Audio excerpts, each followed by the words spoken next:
Hey everybody, this is Danelle. Hope this finds you doing well. Today we are going to talk about what's going on in the macroeconomic environment. We got some news over the last 24 hours, and as you can see here, the cryptocurrency market is responding accordingly.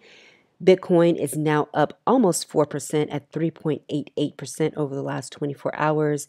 Ethereum also up over 3.5% at 3.64% over the last 24 hours, now trading at over $1,900, and Bitcoin at over $28,000, as those two have been trading pretty flatly over the past month. We had some big moves at the beginning of year in January of 2023 as well as March of 2023, but since then, the cryptocurrency market for the most part has been trading flatly. We've had a few trending coins like the meme coins, Pepe leading the charge there, but generally speaking, for some of the higher cap cryptocurrencies, we've been seeing them trade fairly flatly over the last couple of months, which could be considered a great accumulation period. So now that we are getting news that it looks like the United States is reaching a deal in principle to raise the debt ceiling, that is generally good news for overall markets, for people who are still going to be willing to take on risk type investments, cryptocurrency included. So White House and House Republicans strike an agreement in principle to raise the debt ceiling. So the debt ceiling is related to how much money the United States can borrow, and there's a ceiling in which they can borrow. So now that they're going to be raising the debt ceiling, now that gives the United States a little bit more flexibility to continue to take out loans when necessary and still be able to spend and conduct business as they normally do while they continue to pay off debt. They're also taking out more loans. So it's not necessarily looking like it's the best deal in town, but at least for now, this could keep us from going into what many were prognosticating to be a catastrophic event where we could go into a deep recession. So at least we will not go into a recession due to this potential debt ceiling issue, even though there's still some other things that could put us into a greater recession. As you can see here, the White House and House Republicans reached an agreement on Saturday, and it still needs to be passed and written into a bill from Congress. So you have the Republicans that control the House and the Democrats control the Senate, and a deal must be passed before June 5th, which is the crucial date that the Treasury Secretary Janet Yellen says is when the U.S. would no longer be able to pay its bills. So some of the key parts of the deal relates to the agreement saying that they're going to lift the debt limit for another 2 years. So this basically means, and this is important for the political cycle because it's going to happen after the 2024 presidential elections. And so that's not going to be another issue that would have to be addressed until sometime in 2025. And roughly, there's a cap on the non-defense spending to the current fiscal year levels for 2024, and it will be able to be increased by 1% in fiscal year 2025. So part of the negotiations include programs such as food stamps, as well as this program called the Temporary Assistance of Needy Families, the SNAP program, Supplemental Nutrition Assistance Program, which is part of the food stamps program.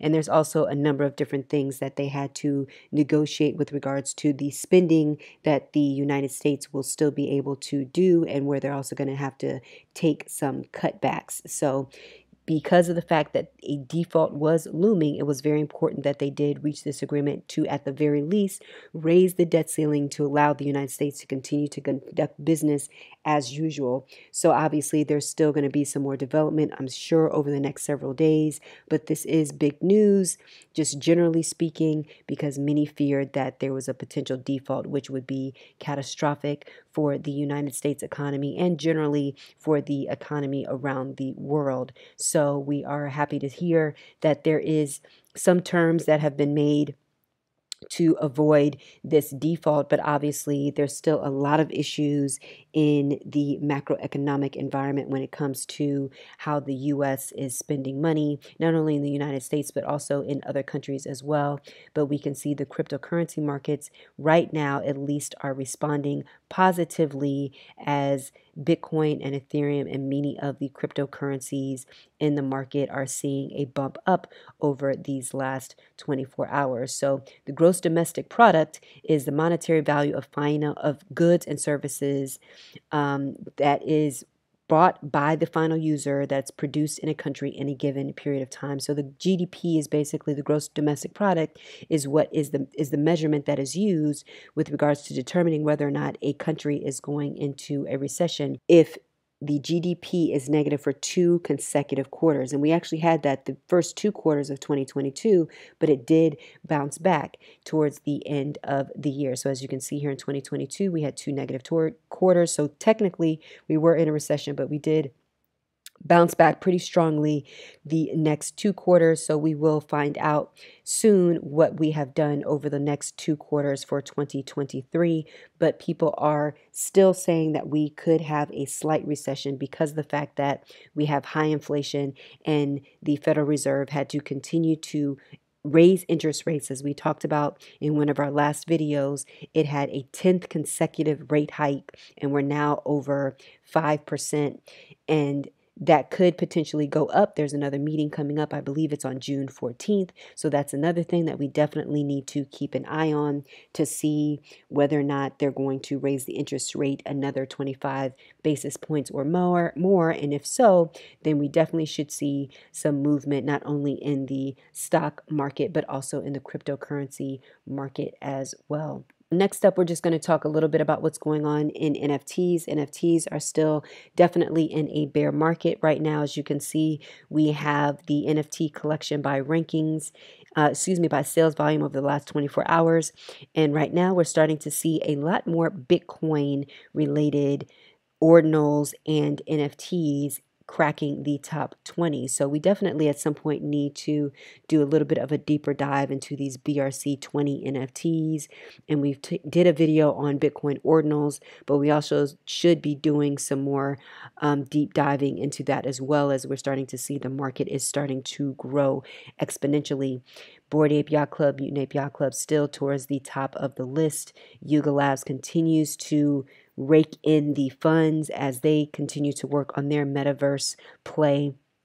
And we should be finding out some more from that team, hopefully before the end of the year, with regards to their gaming platform that is currently building.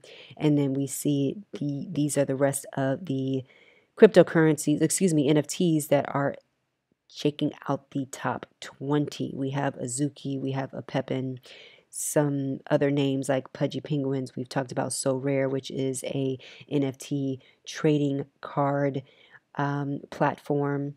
So there's definitely some newcomers to the chart, as well as some of the mainstays that we've seen over the past year in NFTs. But we definitely will be looking to see what's going to happen over the next year, because we have seen that the NFT market has suffered greatly, particularly over these last several months. A lot of profile picture projects, which were riding high in 2022, particularly in 2021 when we had the NFT bubble.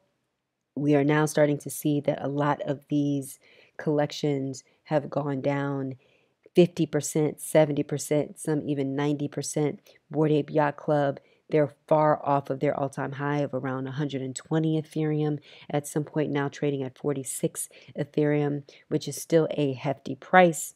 And Pudgy Penguins is still hanging in there at 5 Ethereum, actually doing fairly well in this bear market. Moonbirds at one point in time was over 20 Ethereum. So we're definitely seeing a lot of these PFP projects that were really popular a couple years ago, even as early as last year, are not doing so well now. So I'm sure there's going to be another catalyst at some point that sparks up the next NFT bull run, but we're still waiting to see what that is. And a lot of us believe that it could be the gaming space. So definitely keep an eye out for that, and we'll keep you tuned to any big news as well coming from the NFT gaming space. So in the meantime, we just wanted to give you a brief update on what's been going on in the macro markets, particularly this deal that was just recently passed over the last 24 hours So stay tuned to Networkchain. You can check us out on Twitter as well as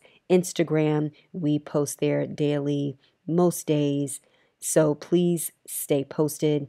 We look forward to linking up with you soon on the Networkchain. In the meantime, take care. Bye-bye.